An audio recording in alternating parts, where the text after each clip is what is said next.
Boa noite, doutores, boa noite, doutoras. Sejam sempre muito bem-vindos à nossa aula. Mais uma vez, é um prazer estar aqui com vocês, né? Muito bom ter aqui a presença de todos vocês sempre aqui presentes na nossa aula. Hoje, então, nós começaremos um tema dividido em duas aulas, tá bom? E aí nós falaremos, então, sobre as políticas públicas, né, agrárias referidas aí ao agro, bem como aos contratos agrários. Então, com base nesse conteúdo, nós estaríamos aí já bem adiantados quanto ao nosso conteúdo programático. Então, esse material já está disponível para vocês lá no nosso Moodle, né? Como sempre, disponibilizado antecipadamente. Fiquem à vontade, participem, né? E tirem aí todas as suas dúvidas, né? Nos ajudem aí contribuindo, colaborando com a nossa aula, pessoal. Estão me ouvindo bem, só para confirmar? Sim. Muito obrigado, Milena. Pessoal, vamos dar sequência então. Vamos iniciar os nossos estudos relativos às políticas agrícolas e os contratos agrários, né? Esse é um tema extremamente importante, é um tema que nos traz aí como objetivo conhecer os princípios, objetivos e instrumento da política agrícola nacional, compreender as características gerais dos contratos agrários, diferenciar um contrato de arrendamento de uma parceria rural, compreender as características gerais do cooperativismo aplicado aí à atividade agrária. Então, né, o que nós vamos ver na sequência aí dos nossos estudos são os princípios, objetivos e instrumentos da política agrícola, o crédito rural, seguro agrícola, cadastro rural, tributação de imóveis rurais, características gerais dos contratos agrários, contratos de arrendamento e parceria rural, contratos atípicos e cooperativismo rural. Então, esse é o grande objetivo aí dessas nossas duas próximas aulas, né? A aula de hoje e a aula da semana que vem. Então, começando aí tratando do nosso tema em específico, nós temos, né, que observar, nós temos que compreender, né? Atualmente, quando nós falamos em política, né, nós não estamos falando dos políticos, mas tudo depende da política, né? Na verdade, tudo aquilo que acontece, tudo aquilo que existe, tudo aquilo que move a produção nacional está diretamente ligado, seja com a política interna, seja com a política com reflexo externo e assim por diante. Então, quando nós falamos em política agrícola, talvez fique um pouco distante da realidade daquilo que de fato se objetiva, né? Até porque nós devemos pensar em política agrária, né? Agropastoril, ou seja, tanto o objetivo quanto a agricultura, na plantação e na produção de alimentos, como também da criação de animais de pequeno ou de grande porte. Então, falar em política agrícola, ela tensionalmente ela tem como finalidade aí, né, o objetivo de abordar tudo aquilo que está relacionado à produção do agro. Então, na verdade, a melhor expressão a ser utilizada aí deveria ser a política de desenvolvimento rural, né? Política de desenvolvimento rural, ela aí vai atingir, na verdade, todos os seus aspectos, todos o seu aí, o verdadeiro objetivo, então, do Estatuto da Terra, né? Que, na verdade, o grande objetivo, ele está aí relacionado com o intuito de disciplinar aí as políticas, né? Bem como a prover todo o amparo ao produtor rural. Então, esse é o grande objetivo. Né? A partir do momento em que nós temos aí essa discussão doutrinária, qual é o termo correto a ser utilizado ou não, né? Importante dizer ainda que, dentre os doutrinadores, quando nós pensamos em política agrária, né, entendem como um conceito mais abrangente, indicando toda a gama de instrumentos que influem nas atividades agrárias, né? Que assim seja, né? E nós sabemos aí quanto os nossos doutrinadores, e nós temos aqui ao exemplo de algumas definições doutrinárias aqui para que vocês possam ver, né, tanto do Rocha, quanto do Benedito Marques, quanto aqui também do Gustavo Elias Rezec, Então nós temos muitos conceitos doutrinários sobre o que seria, então, a política agrária ou a política de desenvolvimento rural, conforme aí na sua melhor expressão. Além disso, né, a partir do momento em que nós temos que compreender a importância, é porque tudo depende, né? Imaginem só, o Brasil é um grande produtor de leite, mas o Brasil importa leite em pó da Argentina, né? O Brasil é um grande produtor de trigo, mas o Brasil também importa trigo, farinha de trigo de outros países. Então, ou seja, são fatores que nós não somos autossuficientes ou muitas vezes produtos que nós produzimos porque compensa vender, exportar, né, vender para países outros e acabar comprando de volta alguns produtos dessa natureza. Então, esses aspectos são extremamente importantes. Um outro fato que nós devemos aqui considerar, dentre esses termos doutrinários, é logicamente também um aspecto jurídico. Quanto ao aspecto jurídico, quando nós falamos dessas políticas de desenvolvimento rural, nós temos que lembrar tudo aquilo que é garantido pela própria Constituição Federal. Nós temos que lembrar, né, que nós temos legislações aí inerentes ao fato que está aqui diretamente ligados a esse aspecto, ligados a esse fato. Então, são todas essas circunstâncias que estão aí diretamente relacionadas a essa questão, tá? Então, não deixando, logicamente, em vista aí a nossa Constituição Federal, né, como, por exemplo, aquela que trata ali, num capítulo específico, da política agrícola fundiária e da reforma agrária. Então, é extremamente importante lembrar que toda a nossa base de desenvolvimento e toda a nossa base política, ela está também garantida ali pela nossa legislação. Então, esse é aí algo também que nós devemos, logicamente, sempre observar. Uma outra questão é com base na base constitucional e a base legal, né? Não tem como falar das políticas públicas sem tratar deste tema.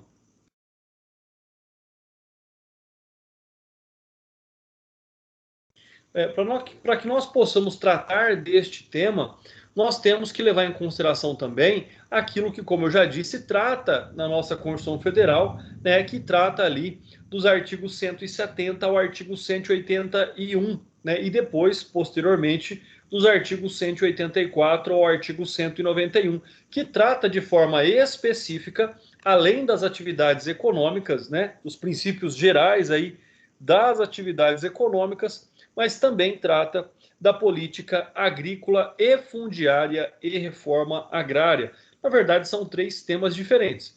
Política agrícola é uma, política fundiária é outra e reforma agrária é outra. Mas nós até temos que observar aí num contexto geral. Então, essa é uma hipótese também que nos é bastante importante, né? Que a nossa própria legislação ela traz aí critérios de definição e os rumos, né, os grandes objetivos aí que as políticas agrícolas, agrárias têm no nosso país, né? De forma mais específica, de forma então mais contida ao nosso tema, nós temos que observar que além disso, né, a nossa Constituição Federal, além da nossa Constituição Federal, além do Estatuto da Terra, nós temos algo extremamente importante, que são os grandes objetivos, né? Os objetivos inerentes à produção de alimentos no Brasil, né? Ou seja, onde ali no artigo 3º da Constituição Federal diz a concentração de uma sociedade livre, justa e solidária, a garantia do desenvolvimento nacional, a erradicação da pobreza e da marginalização, redução das desigualdades sociais e regionais, bem como promoção do bem-estar de todos, sem preconceitos de origem, raça, sexo, cor, idade ou quaisquer outras formas de discriminação. Então, fica aí também essa ressalva a ser observada, ou seja, o que se pensa também é um bem maior, é um bem nacional. Por isso que o Brasil, logicamente, com a sua característica, né, com a sua vocação agrícola, né, um país aí de dimensões continentais, um país que tem a terra extremamente fértil, né, que consegue produzir protegendo o meio ambiente num total equilíbrio hoje em dia, né, o histórico das principais atividades econômicas, elas são, logicamente, direcionadas aí para a agricultura, para a atividade agrícola, né, desde a monofatura e assim por diante, né, as grandes plantações de cana, café, laranja. Então, hoje, nós ainda buscamos, logicamente, critérios que são extremamente importantes para que o país possa traçar o seu rumo, né? Um outro fato é que o Estado, de uma forma geral, né, seja sobre o critério nacional ou sobre o critério regionalizado, com as suas características, com as suas necessidades, ele tem, logicamente, como direcionar os princípios, né, geradores de valores, na verdade, né? Geradores de riquezas, isso é extremamente importante. E é por isso que essas ações e esses instrumentos estatais que existem, eles são compostos e eles têm como finalidade, então, né, gerar condições para que a política agrícola possa se desenvolver e possa ajudar no desenvolvimento de atividades agrárias que estão claramente incorporadas aí naquilo que garante a Constituição Federal, né? De uma forma aí, tanto sobre o aspecto constitucional como sobre o aspecto infraconstitucional, né? E, logicamente, nós temos aí dois destaques para leis infraconstitucionais, sendo o Estatuto da Terra e a Lei de Política Agrícola, né? Então, na verdade, a lei base para aquilo que nós estamos observando é a Constituição Federal, mas nós temos também outros objetivos, né? Pensando nessa base jurídica aí para a política agrícola, nós temos então essa divisão. Nós temos os artigos 170 a 181, que trata dos princípios gerais da atividade econômica de uma forma geral. Nós temos do artigo 184 ao artigo 191, que fala da política agrícola, fundiária e reforma agrária. Nós temos a Lei 4.504, de 64, que é o próprio Estatuto da Terra, né? Aqui faltou uma letrinha aqui. Nós temos ainda a Lei 8.171, de 91, que é a Lei da Política Agrícola. Então, legislação não falta, tá? Legislação não falta, políticas não faltam, sejam de liberação de crédito, sejam políticas relacionadas às casas da agricultura, às cooperativas rurais. Então, nós temos sim ações que são aí diretamente ligadas a essa política agrícola. E falando nisso, a própria lei da política agrícola, né, ela está disposta na Constituição Federal, lá no artigo 50 do Ato de Disposições Constitucionais Transitórias, do ADCT, e também em razão do que diz a própria lei agrícola, ou seja, né, a lei que tem como fundamento a Constituição Federal e que cria, então, instrumentos de política agrícola, que traça prioridades, planejamentos de safra, por exemplo, comercialização, abastecimento interno, mercado externo, instituição de crédito fundiário. Então, sobre todos esses aspectos, né, nós temos, por exemplo, olha, precisa produzir mais milho no Brasil. Então, vão existir linhas de crédito específicas para a produção de milho no Brasil. Olha, vai faltar soja.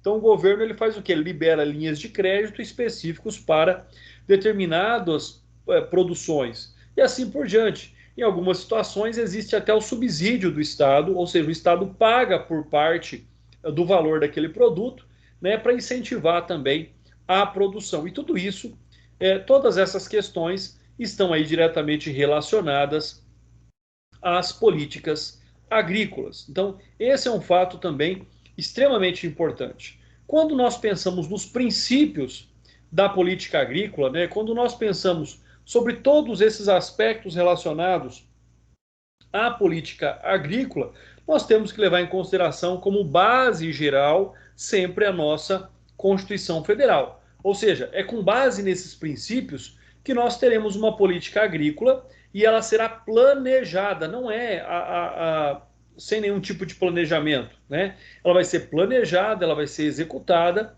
nas formas que a lei permitir. E mais que isso, né, existe sempre a participação do setor produtivo. O setor produtivo, ele não é submisso, mas ele tem que ser ouvido para ver também, para que seja reconhecida ali a sua necessidade, né? Então, os produtores, trabalhadores rurais, setor de comercialização, armazenamento, transporte, levando em conta especialmente os instrumentos creditícios e fiscais, né? Então, você vai ter isenção de imposto, você vai ter liberação de crédito a juros menores, né, com prazo de carência para poder pagar, preços compatíveis com os custos de produção e a garantia de comercialização, incentivo à pesquisa e à tecnologia, assistência técnica, extensão rural, seguro agrícola, né, ainda novo, mas já se desenvolvendo bastante aí o seguro agrícola, o cooperativismo, que é uma grande saída, principalmente para os pequenos produtores rurais,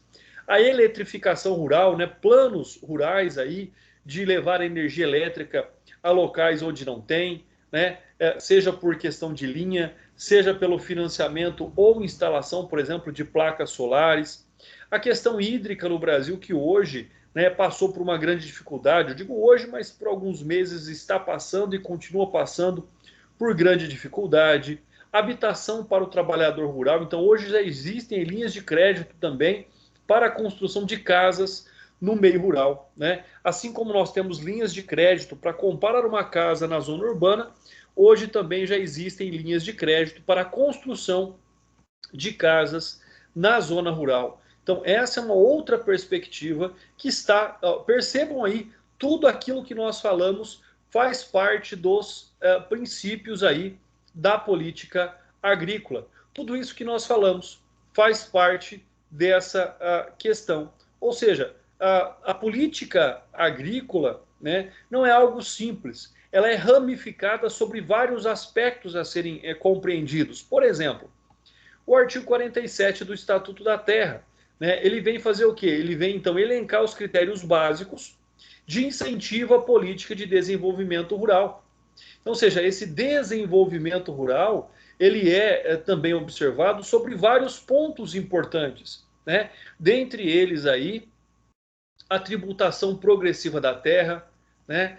O imposto de renda, colonização pública e particular, assistência à proteção da economia rural e ao cooperativismo, a regulamentação do uso e da posse temporários da terra, conforme nós já vimos aí em aulas anteriores, né?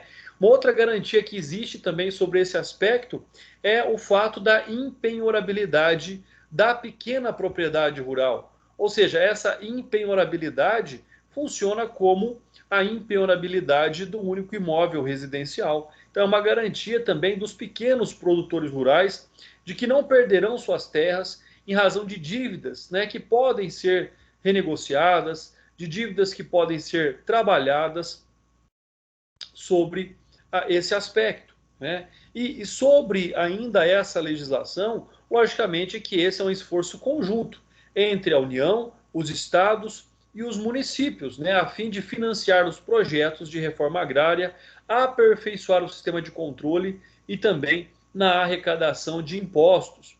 No contexto, e aí a complementar o que eu acabei de dizer para vocês, nós temos então também a norma estatutária, ou seja, o Estatuto da Terra, lá no artigo 73, ele vem dizer que também se preocupou em estabelecer no âmbito do desenvolvimento rural diretrizes específicas para essa assistência, né, como a proteção da economia rural, a assistência técnica, produção e distribuição de sementes e mudas, criação, venda e distribuição de reprodutores de uso ou de inseminação artificial, mecanização agrícola, cooperativismo, assistência financeira e creditícia, assistência à comercialização e à industrialização e o beneficiamento de produtos, também a eletrificação rural, obras e infraestrutura, seguro agrícola, educação, através aí de estabelecimentos agrícolas de orientação profissional e garantia de preços mínimos à produção agrícola.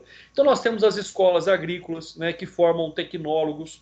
Nós temos também aí, eu acho muito interessante isso, né? E se vocês pesquisarem um pouquinho só, vocês vão verificar o quanto o Brasil melhorou, por exemplo, em questão do seu rebanho bovino, né? Hoje nós temos um rebanho bovino de muito melhor qualidade genética, né? Seja para corte, seja para produção de leite. Então, ou seja, sobre todos esses aspectos, sobre todas essas questões, é onde nós vemos que, de fato, né, é um grande incentivo aí também dessas políticas agrícolas, né? A Embrapa também tem que ser lembrada aqui, projetos de governo que desenvolvem novas tecnologias, plantas mais resistentes a pragas, plantas mais resistentes à seca, né? Controle biológico de pragas. Então, ou seja, nós temos sim uma política agrícola extremamente importante no Brasil, né? E para vocês terem noção do que eu estou dizendo, talvez de uma forma aí mais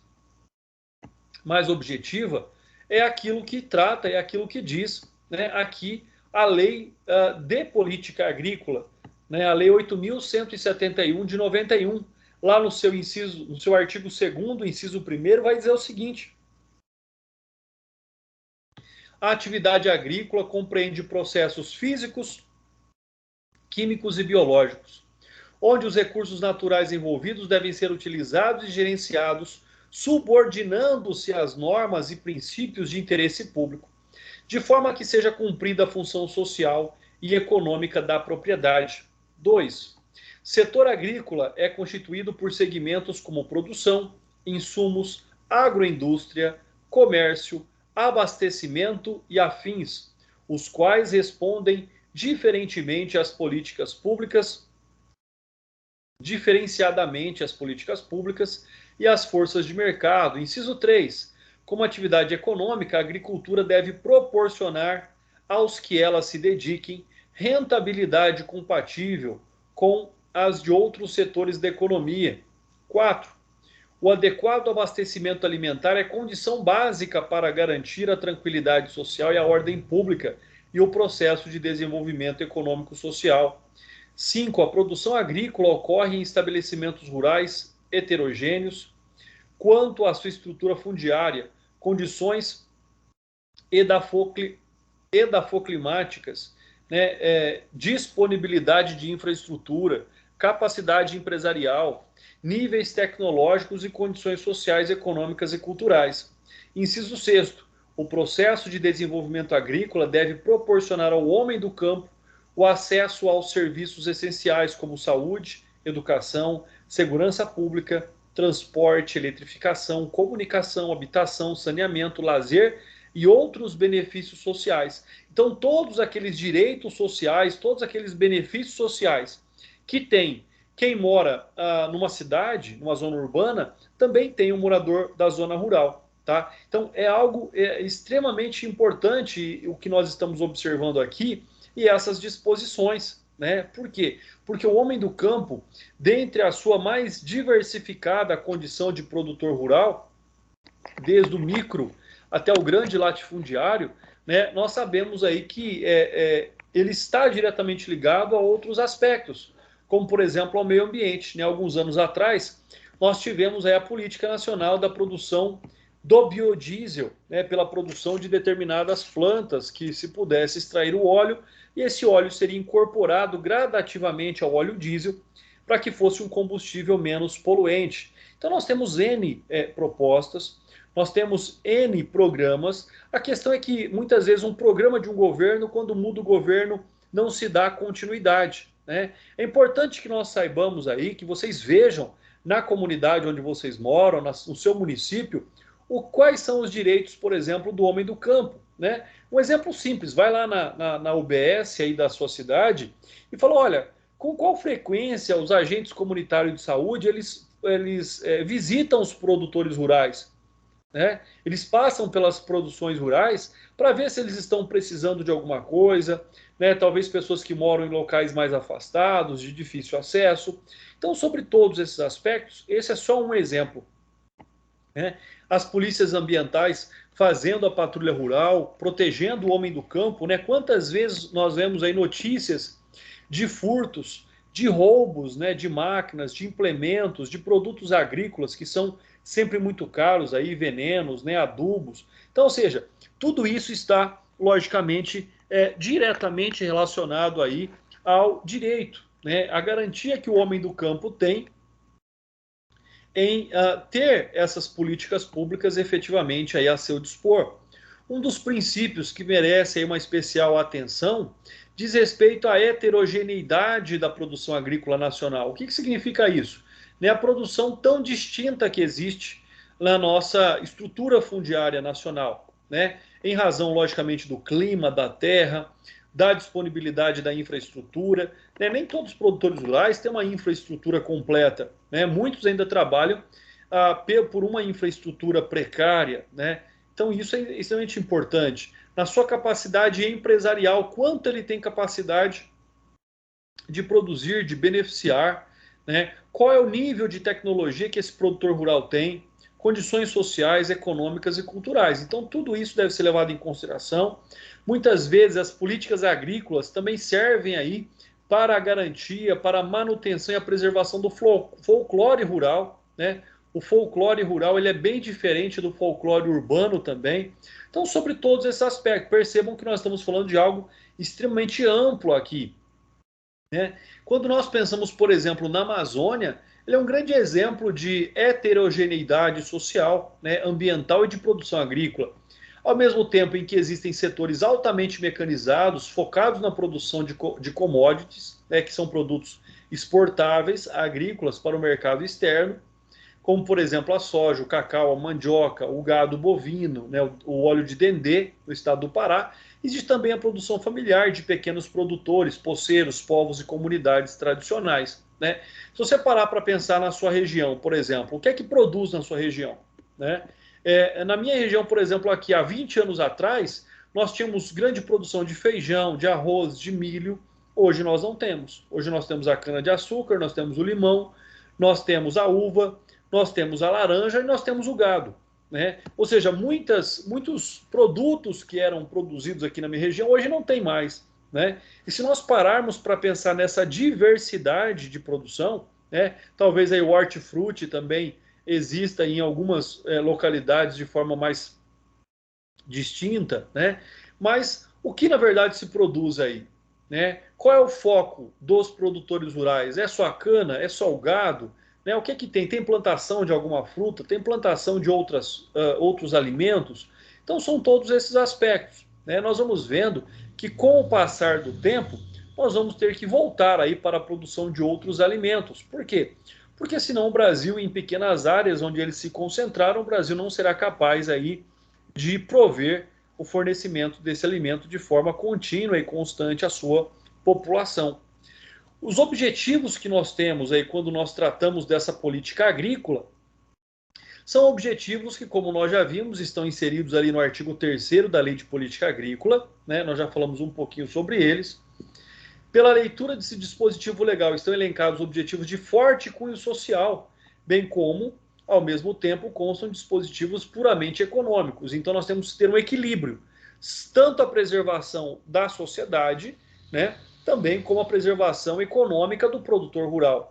Então, dentre esses desafios, para que nós possamos buscar esse equilíbrio, por exemplo, né, é onde as políticas agrícolas elas têm a finalidade de equilibrar esses dois polos. Ou seja, considerando que, historicamente, a prevalência do setor de produção, mecanização e industrialização no meio rural sempre preponderou face aos segmentos rurais que há muito tempo foram invisibilizados no âmbito de políticas institucionais. Então, hoje nós temos que ter cada vez mais um apoio aí aos proprietários rurais com tecnologia, né, com maquinário, com associações fortes, né, com a produção de novas tecnologias rurais para a produção de alimentos de forma mais barata. Né, nós vemos hoje o impacto no valor do alimento, por exemplo, em razão da alta do combustível, porque tudo é movido hoje a combustível. Né? Então, com a alta da energia elétrica, com a alta dos combustíveis fósseis, com a alta do combustível orgânico, que é o etanol, né? E isso, logicamente, que vai trazer um impacto também para o setor produtivo rural. Dentre os objetivos dessa lei de política agrícola, nós temos, primeiro, na forma do artigo 174 da Constituição, o Estado exercerá a função de planejamento, que será determinante para o setor público e indicativo para o setor privado, destinado a promover, regular, fiscalizar, controlar, avaliar a atividade e suprir as necessidades, visando assegurar o incremento de produção e da produtividade agrícola, né? A regularidade no abastecimento interno, especialmente alimentar, e a redução das disparidades regionais. Ou seja, regiões que produzem muito, regiões que não produzem nada, né? Aqui também nós temos a Conab, né? A Conab é aquela que tem a condição e a obrigação, né, de limitar aí, de organizar os preços dos produtos agrícolas. Sistematizar a atuação do Estado para que os diversos segmentos intervenientes da agricultura possam planejar suas ações e investimentos numa perspectiva de médio e longo prazos, reduzindo as incertezas do setor, né? Quando a incerteza não é climática, a incerteza ela é econômica. Então são várias incertezas que atualmente o setor econômico agrícola vive. E essas incertezas, elas logicamente elas devem ser também minimizadas aí por meio do Estado. Eliminar as distorções que afetam o desempenho das funções econômicas e social da agricultura. Proteger o meio ambiente, garantir o seu uso racional e estimular a recuperação de recursos naturais. Promover a descentralização da execução dos serviços públicos de apoio ao setor rural, visando complementariedade das ações do Estado, do Distrito Federal, dos estados, Distrito Federal, territórios e municípios, cabendo a estes assumir suas responsabilidades na execução da política agrícola, adequando os diversos instrumentos às suas necessidades e realidades. Compatibilizar as ações da política agrícola com as da reforma agrária, assegurando aos beneficiários o apoio à sua integração ao sistema produtivo. Promover e estimular o desenvolvimento da ciência e da tecnologia agrícola, pública e privada, em especial aquelas voltadas para a utilização dos fatores de produção internos. Possibilitar a participação efetiva de todos os segmentos atuantes no setor rural na definição dos rumos da agricultura brasileira. Prestar apoio institucional ao produtor rural, com prioridade de atendimento ao pequeno produtor e à sua família. Estimular o processo de agroindustrialização junto às respectivas áreas de produção. Promover a saúde animal e a sanidade vegetal. Promover a idoneidade dos insumos e serviços empregados na agricultura. Assegurar a qualidade dos produtos de origem agropecuária, seus derivados e resíduos de valor econômico. Promover a concorrência leal entre os agentes que atuam nos setores e a produção destes em relação a práticas desleais e riscos de doenças e pragas exóticas no país. Melhorar a renda e a qualidade de vida no meio rural. Então, se vocês observarem bem aí, né, nós vamos ver aí muitos critérios, e critérios que são aí, logicamente, extremamente importantes para que esses rumos possam ser devidamente alcançados, né? A partir do momento que quando nós observamos esses objetivos, nós temos que ver, olha, eu tenho um objetivo, como é que eu vou alcançar esse objetivo? Por meio de um instrumento, tá? Então, instrumentos são criados para que os objetivos possam ser implementados, né? Quais são os instrumentos, então, aí que existem para que os objetivos sejam alcançados? Primeiro, o próprio planejamento agrícola, pesquisa agrícola tecnológica, assistência técnica e extensão rural, proteção do meio ambiente, conservação e recuperação de recursos naturais, defesa da agropecuária, informação agrícola, produção, comercialização e abastecimento e armazenagem, associativismo e cooperativismo, formação profissional e educação rural, investimentos públicos e privados, crédito rural, garantia da atividade agropecuária, seguro agrícola, tributação e incentivos fiscais, irrigação e drenagem, dependendo da necessidade, habitação rural, eletrificação rural, mecanização agrícola e crédito fundiário. Então, dentre todos esses instrumentos aqui, eles existem para que, de fato, os objetivos sejam alcançados, né? Quando nós tratamos do crédito rural, que é um dos principais instrumentos no alcance dos objetivos, né? Nós temos que pensar que hoje o crédito rural não é só para a produção. O crédito rural ele existe também para a modernização. O crédito rural também existe para a conservação dessas propriedades rurais, né? Nós sempre lembramos aí do crédito rural quando ele é concedido, por exemplo, para comprar, para trocar maquinários, equipamentos. Mas hoje nós temos também o crédito rural para manutenção, ou seja, reforma de pastagens, reforma de infraestrutura como cercas e currais, né? Nós temos sim para a produção agrícola, nós temos também o crédito para a compra de animais, para a melhora da qualidade genética desses animais. Então, ou seja, o crédito ele é extremamente importante, né? A utilização desses instrumentos creditícios e fiscais para o desenvolvimento aí das atividades agrárias, né? Diz a doutrina aí que ele constitui um centro em torno do qual gravitam praticamente todas as demais medidas elencadas como instrumentos para a política agrícola. É lógico, né? Sem o dinheiro não há como implementar nenhuma política agrícola. E o dinheiro tem que estar na mão de quem produz. Né? Nós temos aqui duas características que são notáveis aí quando nós pensamos no crédito rural. Primeiro, o suprimento. Significa que o beneficiário, em princípio, deverá arcar com recursos próprios, parte da extensão de seus projetos, tendo aí, então, o crédito como caráter complementar. Né? O crédito não vem para bancar tudo. O crédito vem para ampliar aquilo que o produtor rural já pode fazer. Quais são os beneficiários? Serão os produtores rurais e as suas cooperativas. Né? Esse é um grande objetivo também, que o crédito seja liberado nas mãos daquele que efetivamente produz. Perdão. A Lei 4.829 de 65 elencou aí quais são os objetivos do crédito rural, como, por exemplo, estimular e incrementar o ordenamento de investimentos rurais, inclusive para armazenamento, beneficiamento e industrialização dos produtos agropecuários, quando efetuados por cooperativas ou pelo produtor na sua propriedade rural. Favorecer o custeio oportuno e adequado da produção e a comercialização de produtos agropecuários.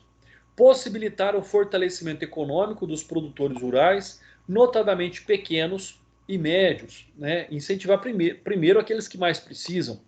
Incentivar também a introdução de métodos racionais de produção, visando o aumento da produtividade e a melhoria do padrão de vida das populações rurais e adequada defesa do solo, né? Antigamente, para vocês verem essa questão da educação rural, educação ambiental, as pessoas colocavam fogo nas pastagens para limpar a pastagem de ervas daninhas, né? Hoje se viu que quando você coloca fogo numa pastagem, na verdade você está empobrecendo o solo, porque muitos micro-organismos vão morrer, porque você perde toda a camada ali, né, vegetal que existia em decomposição naquele solo.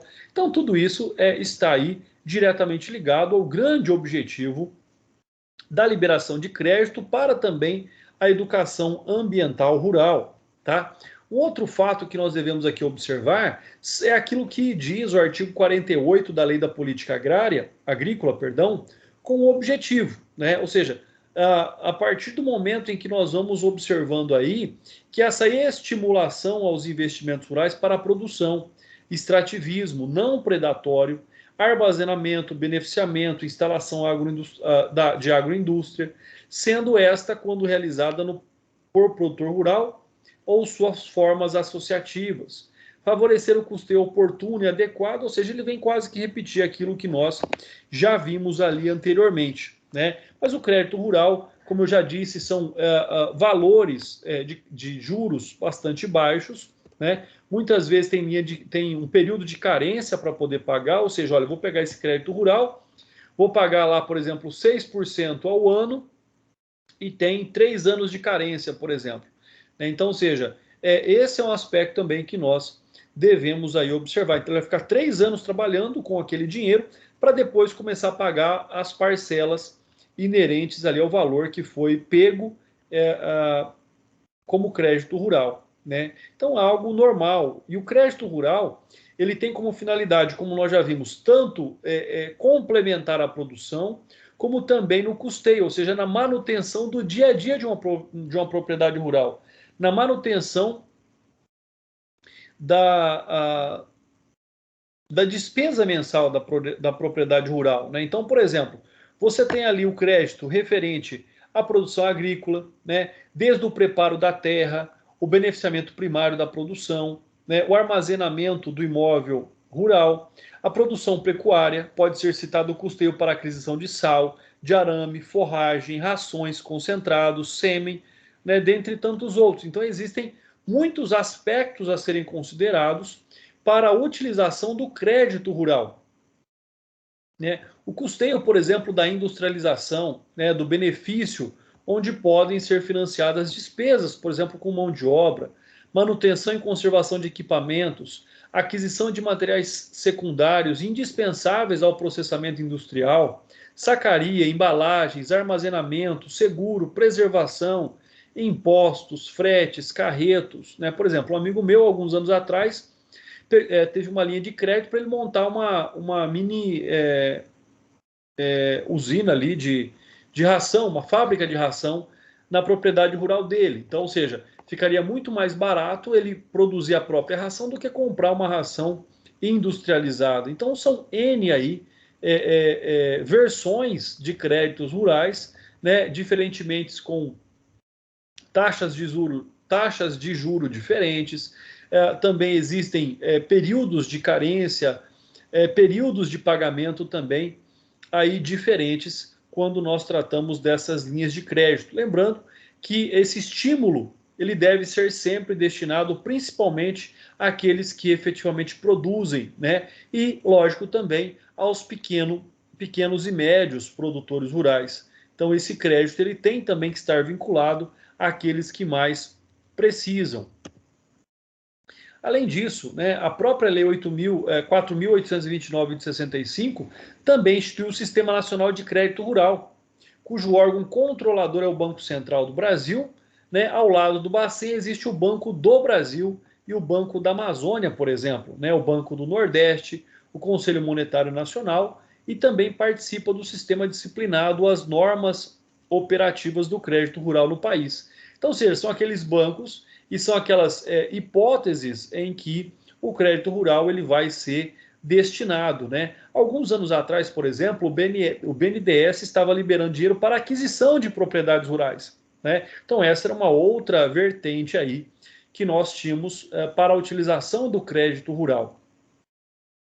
Uma outra questão que nós temos a respeito aí, né, do crédito rural, por exemplo, é o PRONAF, né? É o Programa Nacional de Fortalecimento da Agricultura Familiar. Então, o PRONAF é um grande programa de liberação de dinheiro para as pequenas propriedades rurais, para a economia, para a agricultura familiar. Então, o PRONAF ele tem também como objetivo, né, criar condições para que o pequeno produtor rural possa produzir.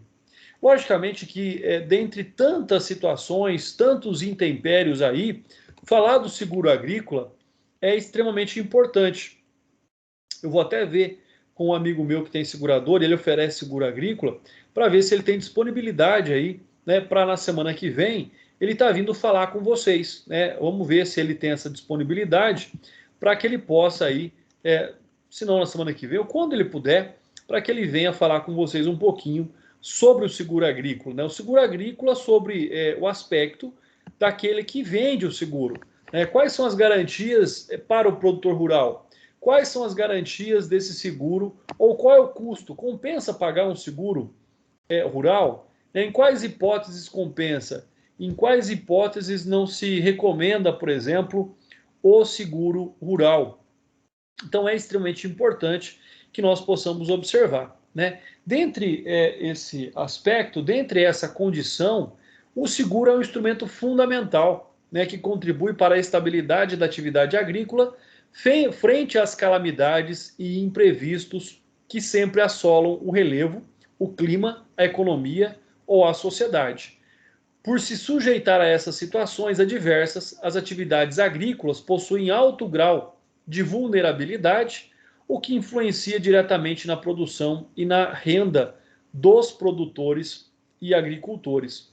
Né? Então, diante de tantas situações em que pode aí, né, o produtor rural perder a sua produção, né, o seguro ele é extremamente importante. Nós temos muitas leis que tratam aí sobre o seguro agrícola. Eu cito, por exemplo, aqui a Lei 5.969 de 73, que criou o Programa de Garantia da Atividade Agropecuária, o PROAGRO. O programa era destinado a exonerar o produtor rural de obrigações financeiras relativas a operações de crédito cuja liquidação fosse dificultada pela ocorrência de fenômenos naturais, pragas e doenças que atingissem bens, rebanhos e plantações. E, em verdade, o foco do seguro era garantir as obrigações financeiras decorrentes dos financiamentos contratados. Tivemos ainda aí a Lei 12.058 de 2009, né, onde foram introduzidas alterações na Lei da Política Agrícola, né, e a Lei 5.969 de 73 foi revogada, e a nova legislação aprimorou o PROAGRO, né, criou ainda o PROAGRO+, Programa de Garantia de Atividades Agropecuárias e Agricultura Familiar, destinado a assegurar coberturas aos agricultores familiares. Então, através do PROAGRO, é onde nós temos aí a garantia aos agricultores familiares que acessem um financiamento, né, de custeio agrícola vinculado ao programa, né, Pronaf, de ter também esse seguro. Né? Toda vez que você faz um financiamento, você tem um seguro. Se acontecer alguma coisa errada, esse seguro vai cobrir o custo do financiamento. Uma observação que existe sobre o seguro agrícola, né, é apenas uma das modalidades do seguro rural, né, sendo assim um gênero. O seguro rural estão incluídas as seguintes modalidades: seguro agrícola, seguro pecuário, seguro aquícola, né, dos produtores de peixe, seguro de benfeitorias e produtores agropecuários, seguro do penhor rural, seguro de florestas, seguro de vida do produtor rural, seguro de cédula do produtor rural. Então nós temos aí uma observação extremamente importante sobre a diversidade de seguros agrícolas, né? Outros instrumentos, conforme nós já vimos aí de políticas agrícolas, nós temos o planejamento agrícola, né? O planejamento agrícola é uma perspectiva, né, do que será a produção agrícola. Vocês sempre veem na televisão, olha, existe uma perspectiva de queda na produção do milho de 3%. O que isso vai afetar, por exemplo, o nosso país? Olha, nós teremos uma safra recorde de soja. O que isso vai trazer aí de benefícios para o país? Então, nós teremos esse ano 20% menos de chuva, ou ano que vem nós teremos 15% a mais de sol. Então, todos esses aspectos fazem parte de dados que são utilizados para que haja esse planejamento agrícola, né? Assistência técnica e extensão rural, né? Por exemplo, nós temos aí a ATER, que é um serviço de educação não formal, de caráter continuado no meio rural, que promove o processo de gestão, produção. Nós temos a habitação rural, o Programa Nacional de Habitação Rural, que foi criado no âmbito do programa da Minha Casa Minha Vida, né, e tem como objetivo subsidiar a produção de unidades habitacionais aos agricultores familiares e trabalhadores rurais. A eletrificação rural, o programa Luz para Todos, né, que levou de fato aí energia elétrica a muitas propriedades rurais que não tinham. A educação rural, né, nós temos aí, por exemplo, o Programa Nacional de Educação na Reforma Agrária, né, ou seja, é educar o homem do campo para que ele possa produzir, para que ele possa de fato se fixar ali no campo como um produtor. Pesquisa agrícola tecnológica, né? Eu citei, por exemplo, o Instituto de Sistema Nacional, o Ministério da Agricultura, foi instituído o Sistema Nacional de Pesquisas Agropecuária, né? O SNPA, e ele é constituído pela Embrapa, Empresa Brasileira de Pesquisas Agropecuárias, pelas organizações estaduais de pesquisa agropecuária, né, a OPEAS, OEPAS, por universidades, institutos de pesquisa no âmbito federal e estadual, além de outras organizações públicas e privadas, diretas ou indiretas, vinculadas à atividade de pesquisa agropecuária. Então, ou seja, dentre tantos aí, né, instrumentos que existem, o crédito rural, logicamente, é aquele que vai subsidiar, é aquele que vai fundamentar para que os outros instrumentos tenham, de fato, capacidade e condição de serem aí implementados, né? Vamos falar um pouquinho agora do cadastro rural. O cadastro rural, tem o cadastro rural e tem o cadastro ambiental rural, o CAR. Mas o que é o cadastro rural? Corresponde a uma radiografia da estrutura agrária de um país. O cadastramento agrário, né, é um repositório de informações de todas as peculiaridades das glebas existentes. Significa aí a catalogação sistemática de dados essenciais, a economia, sociologia, topografia e pedologia, além de um precioso manancial de estudos jurídicos especializados. Então, o cadastro rural é onde se vai ter uma ideia panorâmica do tamanho das propriedades, do que elas produzem, se elas são produtivas, se elas são improdutivas, né, qual é o índice de propriedade de propriedades que existe no município, quantas propriedades tem, né, o imposto que se arrecada em razão do imposto territorial rural. Além disso, da população que vive no campo, daquela população que precisa de atenção. Então podem ser apontadas aí uma das causas graves de conflitos fundiários no Brasil ainda, que é talvez a ausência de um cadastro tecnicamente viável ou tecnicamente confiável, né? Então, sobre todo esse aspecto, é onde nós temos aí, então, todos esses critérios, ou seja, essa previsão que existe aí de que esse cadastro seja efetivamente concluído, né? Além do lançamento do ITR, ou seja, a finalidade da fiscalização e da cobrança de impostos por essas propriedades rurais. Assim como nós pagamos o IPTU de uma propriedade urbana, nós pagamos o ITR, Imposto Territorial Rural, de propriedades rurais, né? E quais são as legislações que tratam destes temas? Nós temos lá desde a Lei 4.947 de 66, que fixa normas de direito agrário. Nós temos a Lei 5.868 de 72, que criou o Sistema Nacional de Cadastro Rural. Nós temos a Lei 6.015, que trata dos registros públicos. Nós temos a Lei 6.739, que dispõe sobre a matrícula e o registro do imóvel rural. Nós temos a Lei 9.393, que dispõe sobre o imposto sobre propriedade territorial rural, pagamento de suas dívidas, né, por título de dívida agrária.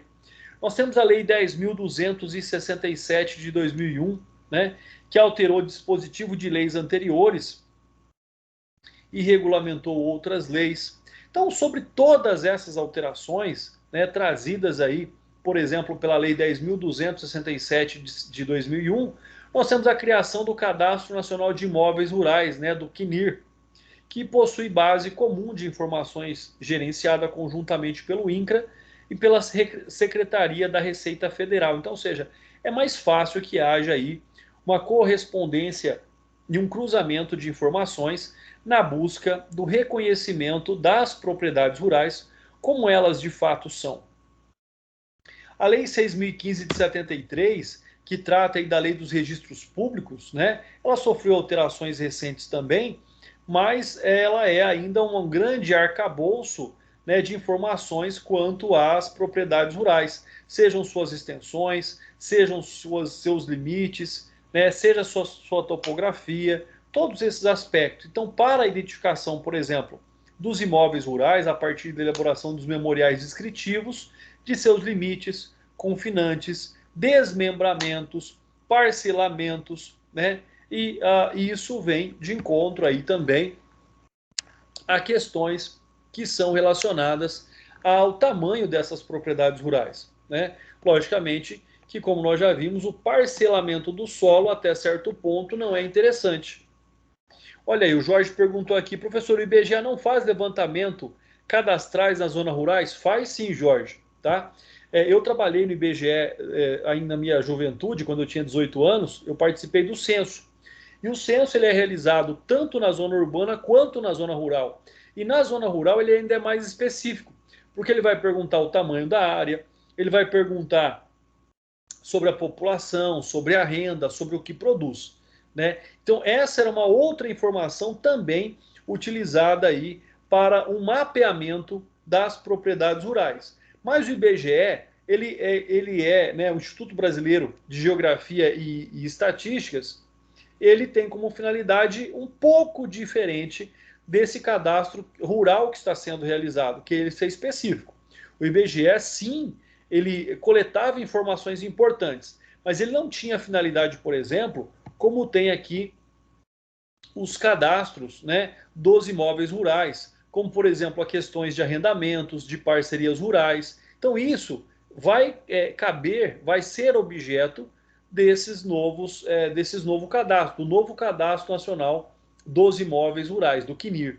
Tá? O IBGE é uma das fontes de informação para complementar aí, talvez, as lacunas que esse Cadastro Nacional possa deixar. Um outro grande objetivo também que foi criado aí recentemente é o georreferenciamento de propriedades rurais, ou seja, é a medição via satélite de propriedades rurais, né? Esse mapa via satélite, ele é importante por quê? Porque hoje, a pessoa que vai fazer um financiamento rural, por exemplo, ele tem que apresentar o georreferenciamento da propriedade, senão o financiamento não sai. Se ele vende uma propriedade, dependendo do tamanho da propriedade, obrigatoriamente tem que fazer também o georreferenciamento dessa propriedade, né? São marcos com latitude e longitude que vão especificar os limites daquela propriedade. Todas as propriedades rurais precisam fazer georreferenciamento? Não. Existem dimensões menores que não exigem a realização, por exemplo, do georreferenciamento, né? Então, esse sistema hoje geodásico brasileiro, ele é extremamente importante também, né? A realização do georreferenciamento, da medição, né, da especificação dessas propriedades, ela vai também aí contribuir, né, para a efetivação desse registro. Ela vai contribuir, por exemplo, para as averbações nos cartórios de registro de imóveis dos dados reais e fidedignos aí das propriedades rurais. Então, o georreferenciamento é um ponto extremamente importante aí atualmente na nossa dinâmica relacionado à propriedade rural. Então, desde do cadastro, né, por exemplo, o certificado de cadastro de imóvel rural, CCIR.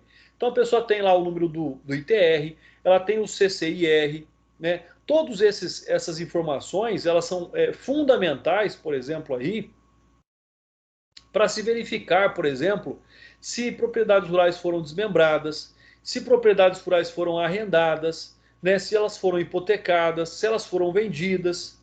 Então, tudo isso vai ter como finalidade, por exemplo, a transmissão inter-vivos, transmissão nas hipóteses causa-morte. Então, todas essas informações estão vinculadas também aí ao certificado de cadastro de imóvel rural, ao CCIR. Então, você consegue, por exemplo, verificar pelo número do CPF do proprietário, por exemplo, qual é a área que ele tem em determinado município, né? Se vocês colocarem aí no Google, por exemplo, pesquisa do CCIR pelo CPF, você vai digitar o CPF, vai abrir uma relação de todas as propriedades rurais do município, o nome do produtor e o tamanho da área que ele tem medida por hectares. Então, é fácil observar também essas informações. Se alguém tiver essa curiosidade, pode fazer essa pesquisa.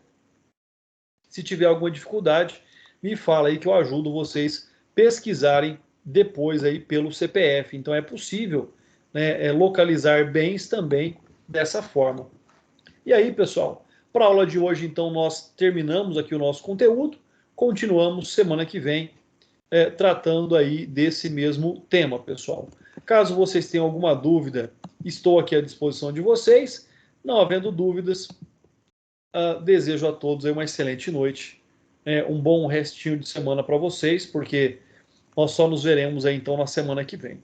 Um forte abraço, fiquem com Deus e até a semana que vem, pessoal. Pessoal, eu que agradeço, viu? É muito bom quando eu vejo uma sala cheia assim. Isso anima ainda mais a gente a preparar a aula, a vir aqui e a passar um pouquinho desse conteúdo que eu gosto tanto para vocês. Muito obrigado, viu? Um abraço a todos. Boa noite, professor. Tudo de bom, pessoal. Um abraço.